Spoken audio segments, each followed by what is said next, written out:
नमः शिवाय। भगवान शिव शंकर का नाम लेकर उनकी कहानी आरंभ करते हैं। एक बार की बात है, भगवान शिव सृष्टि भ्रमण के लिए जा रहे थे तो माता पार्वती जी ने कहा, हे प्रभु मैं भी आपके साथ चलूंगी। लेकिन भगवान शिव ने कहा कि देवी आप हमारे साथ नहीं चल सकती हैं। आपको रास्ते में भूख लगेगी, प्यास लगेगी, आप परेशान हो जाएंगी। लेकिन माता पार्वती कहाँ मानने वाली थी। उन्होंने कहा, प्रभु हम आपके साथ ही चलेंगे, हमने हमेशा आपके साथ रहने का वचन लिया है। अब देवी की बात कहाँ टाल सकते थे प्रभु। उन्होंने माता पार्वती को अपने साथ चलने के लिए कहा। भगवान शिव और माता पार्वती ने ब्राह्मण और ब्राह्मणी का वेश धारण किया और निकल गए सृष्टि के भ्रमण के लिए। कुछ समय बीता, भगवान शिव और माता पार्वती घूमते घूमते बहुत दूर तक निकल गए। तो माता पार्वती ने भगवान शिव से कहा कि प्रभु मुझे भूख लगी है, मुझे खीर खांड जीमने का मन कर रहा है। भगवान शिव ने माता पार्वती की बात सुनी और कहा, यहाँ तो कोई नगर आसपास दिखाई नहीं दे रहा है, चलो कुछ दूर चलते हैं, वहाँ एक नगर है, वहाँ चलकर हम आपको खीर खांड का भोजन करवाते हैं। जैसे ही महादेव जी और पार्वती माता नगर के पास पहुँचे, उन्हें एक साहूकारनी नजर आई, जिनसे महादेव ने कहा कि हे देवी मैं और मेरी पत्नी बहुत देर से घूम रहे हैं, इन्हें भूख लगी है, ये खीर खांड का भोजन करना चाहती हैं। इस बात पर साहूकारनी ने कहा, अगर इनको खीर खांड का भोजन ही चाहिए था तो अपने घर पर रहती, वहाँ बनाकर खाती, यहाँ दर दर भटकने की क्या जरूरत है। इस बात पर माता पार्वती और भगवान शिव ने कुछ नहीं कहा और वे वहाँ से चले गए। रास्ते में उन्हें एक बूढ़ी माता बैठी हुई दिखाई दी।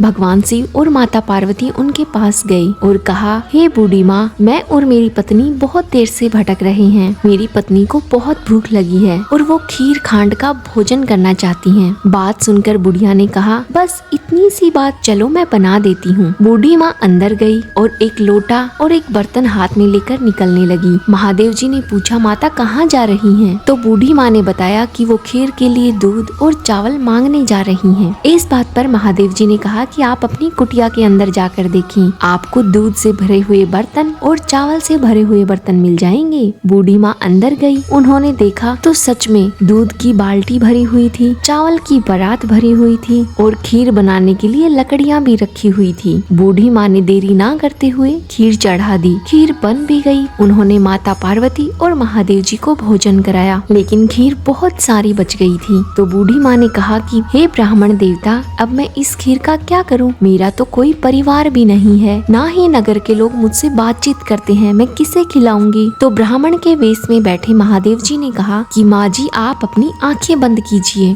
जैसे ही माँ ने आंख बंद की, महादेव जी ने उनका पूरा भरा परिवार बना दिया। सामने पूरा भरा परिवार देखकर बूढ़ी माँ खुशी से झूम उठी। लेकिन बूढ़ी माँ के सामने एक समस्या और थी। उन्होंने कहा, ब्राह्मण देवता अब मैं इस परिवार को रखूंगी कहाँ? मेरी तो छोटी सी कुटिया है। तो महादेव जी ने उनकी कुटिया को लात मारी, वो एक सोने का बड़ा सा महल बन गया। ये सब देखकर बूढ़ी अम्मा नगर में खीर बांटने निकल पड़ी। थोड़ी देर बाद खीर बांटते बांटते वो साहूकारनी के घर पहुंची। बुढ़िया को खीर बांटते देखकर साहूकारनी ने पूछा कि आप इतना दूध और चावल कहाँ से लेकर आई? किस खुशी में खीर बांट रही हैं आप? तो बूढ़ी अम्मा ने जवाब दिया, हे साहूकारनी, मेरे घर पर एक ब्राह्मण और ब्राह्मणी आए थे, जिन्होंने मुझे खीर बनाने के लिए कहा। मैंने उनके लिए खीर बनाई तो उन्होंने मुझ पर उपकार कर दिया। मेरा पूरा भरा परिवार हो गया, सोने का महल हो गया और धन धान्य से भरे हुए खजाने हो गए। तो साहूकारनी ने कहा कि मेरे यहाँ तो कुछ नहीं बचा, मैं तो बिल्कुल गरीब हो गई हूँ। कहाँ है वो ब्राह्मण और ब्राह्मणी जी? मुझे उनसे मिलना है। तो साहूकारनी ब्राह्मण और ब्राह्मणी जी को ढूंढने निकल पड़ी। कुछ दूर जाकर उन्हें वो ब्राह्मण देवता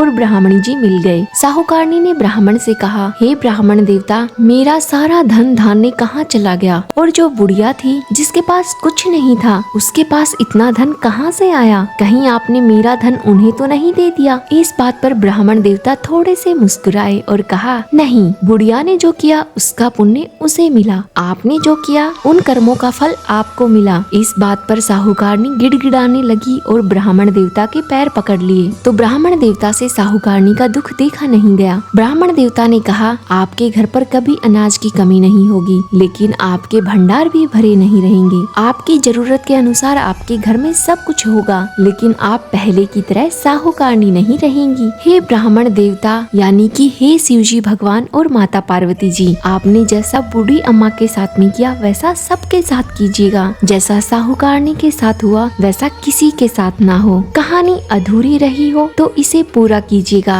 और पूरी हो गई हो तो इसका मान रख लीजिएगा। हमारे चैनल को सब्सक्राइब कीजिएगा और साथ में बोलिएगा हर हर महादेव, जय भोलेनाथ, जय माता पार्वती। धन्यवाद।